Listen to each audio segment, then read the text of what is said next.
Hi, my name is Kirsten Foss and I'm a business coach for the spa industry. So I want to talk about staff meetings. It's all about communication. And I haven't talked about staff meetings for a really long time, so I think it's time to brush up on the leadership and strategy behind some best practices for running a team meeting. So here's the thing, a lot of what goes wrong in our business as far as our teams has to do with communication.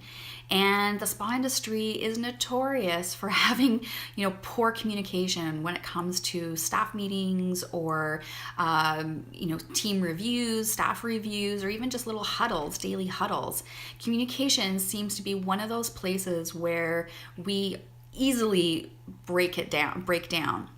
So I want to talk about some best practices today to run an effective staff meeting so that you're getting buy-in from your staff, you're getting them coming on board with you, and you're fostering that community in your own business with your team, that company culture. Okay, to be positive in their communications. And it all starts with you. That's what leadership is about, right? Okay, so number one, I want to make sure you really get this as far as staff meetings is that you need to make them mandatory. If you don't make them mandatory, you're just not going to get people showing up. And if you have some people buying in and others not, there's going to be creating a discrepancy there. And again, the communication for the whole team is falling apart right away. So you need to make staff meetings mandatory. And they need to be consistent. Running one staff meeting, every 4 or 5, 6 months isn't enough. Excuse me, you need to be having them once a month. They don't have to be really long staff meetings, but they need to be a place where everybody gets together it can just be a short period of time and everybody knows what's going on. Okay, so they need to be mandatory and they need to be more consistent. Okay, so the next piece of this, in order to make them mandatory, you have to pay them for their staff meetings. Doesn't matter if you currently have your team on commissions, straight commissions, whatever you've got going on. To get people coming to a mandatory staff meeting, you have to pay them. Now, if you're saying, Kirsten, I'm really cash strapped, I can't afford to pay my staff to come to a staff meeting. Well, it's a little bit backwards thinking like that, because if you don't get your team on board communicating with them effectively, how can you grow your business to make more money? How can you get everybody on board working on the same goals at the same time so that you can move towards those great financial goals easier and more effectively? So you do need to pay them. Just budget it into your monthly budget for staff meetings and then create your sales goals from that budget. Okay, so rather than seeing if there's any money left over at the end of the month, it's making sure that you've budgeted the money, created the sales goals in order to have enough to pay for your staff meeting. Okay, last piece of advice I want to give on this is to make sure you have sat down, as the owner, you've sat down, not the night before your staff meeting, but you've sat down and put a lot of thought and energy into creating an agenda for your staff meeting. If you go in there on the fly, how do you think it's going to be received? Your team is going to look at you thinking that, oh my gosh, she is just as flaky as ever. You need to go into your staff meeting with an agenda, a well thought out agenda. Now, if you are one of those people that you are running around your day and things are driving you crazy about your business or your team and, I've told them to do this and I wish they would do things this way, then use your phone notes and write down the little pieces of ideas that come into your head that you want to talk to your team about. Okay, so that when it comes down to sitting down to write out your agenda, you're not kind of stumped thinking, okay, now I knew I had a lot to say, but now I don't know what to say. Okay.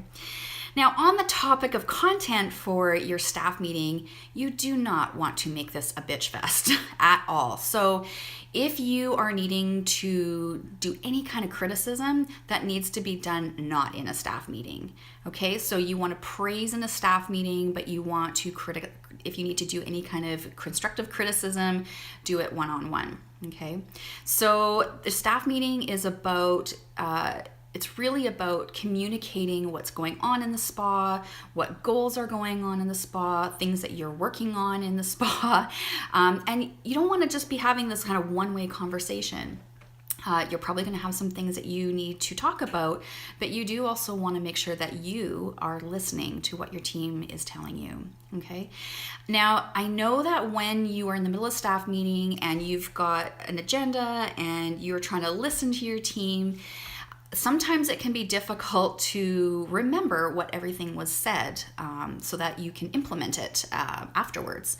So make sure that you've asked somebody, maybe it's a manager, or just maybe it's a natural leader that you have in your team already, and ask them to take notes about the meeting and what people are saying, just point form, so that when it's done, you can go through that afterwards and action anything out, because that's going to make sure that your team feels like you've heard them.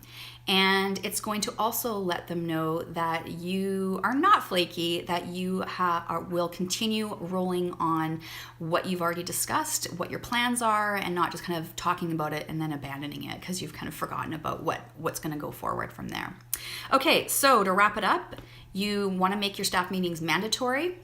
And when you make them mandatory, you need to pay for them, and you need to plan an agenda. Make sure that you have some priorities on there. Don't make your meetings too long. Your staff are going to tune out. So maybe just have a couple of things in there that you want to talk about. Okay, so that way you can see now, okay, well, I don't need to have a 2-hour staff meeting once every 6 months. We can have a half an hour powwow once a month. And when you get better at doing these staff meetings, they roll much more efficiently. Now, the whole point of this is to make sure the whole team is on board with your company culture, with your company values, with what's going on in your business in the future, what's coming down the pipeline, any issues that are coming up with anything. So it's just an opportunity to really solidify the communication, because that's really what business is about in the spa industry, right? It's about, giving to our clients, being in service for our clients, but it's also, we want to be working in a business where we feel connected and we feel like we have a purpose, and making sure that we are communicating effectively really, really helps with that. All right, that's it for today, and thanks for joining me. Hey beauties, I've scheduled another free spa business training for Monday, March 13th, called 3 Systems for Client Attraction, Satisfaction, and Retention. Now, I ran this training at the end of December, but I know that's an incredibly busy month, and you might have missed it. You might have even missed watching the replay if you did sign up. So if that was the case, make sure you click the link below to save your spot.